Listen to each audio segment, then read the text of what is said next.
গুরুত্বপূর্ণ।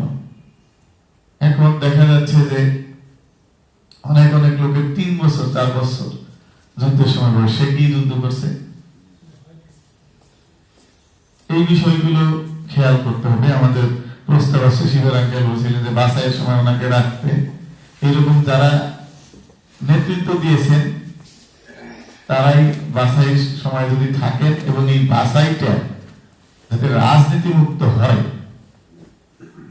তাহলে প্রকৃত বাছাই হবে।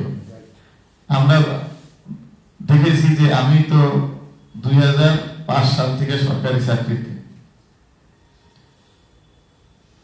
রাজনৈতিক সরকারের সময় এইগুলো নিয়ে হয়েছে। ওই বিভিন্ন লোকজন অমুক্তিযোদ্ধাদের মুক্তিযোদ্ধা হিসেবে ঢুকানো আছে রাজনৈতিক সরকারের সময়। কেউ বেশি করছে, কেউ কম করছে, কিন্তু বিরাট বড় ফেরেশতা কেউ না। সোজা কথা। এবং আমাকে কেউ করতে পারেন, আমার ক্ষতি করতে পারেন, আমার বিরুদ্ধে আনাওয়ানাজে বলতে পারেন, এটা কোনো, আমি এগুলো ভয় পাই না, এগুলো নিয়ে আমার কোনো চিন্তা ভাবনা নাই। আর এটা একাডেমিক ডিসকাশন হিসেবে বলতেছি যে ভুয়া মুক্তিযোদ্ধা কিন্তু মুক্তিযোদ্ধারা ঢোকায় নাই।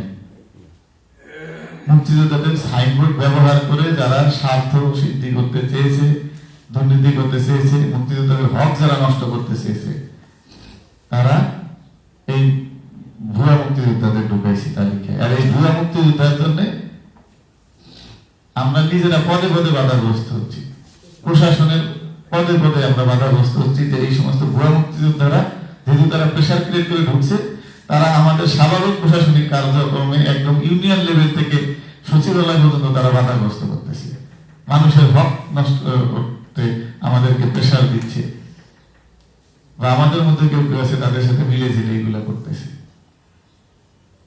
এই জন্য আমাদের হয়তো অন্তর্বর্তী সরকার একটা সিদ্ধান্ত দিবে যে ভালো করে বাছাই করতে, অথবা নতুন রাজনৈতিক সরকার যারা আসবেন ওনারা যদি এই বাছাই কাজটা সম্পূর্ণ নির্মমভাবে করতে পারেন, অবজেক্টিভ ভাবে, সায়েন্টিফিক মেথডে করতে পারেন, তাহলে এই বাছাই প্রক্রিয়াটা সম্ভব, সুন্দরভাবে সম্ভব। কারণ আমরা দেখলাম যে কোথায় 22 জন আর কোথায় 64 জন, প্রায় আরো 2 গুণ মুক্তিযোদ্ধা বাড়াইয়া দিয়েছে।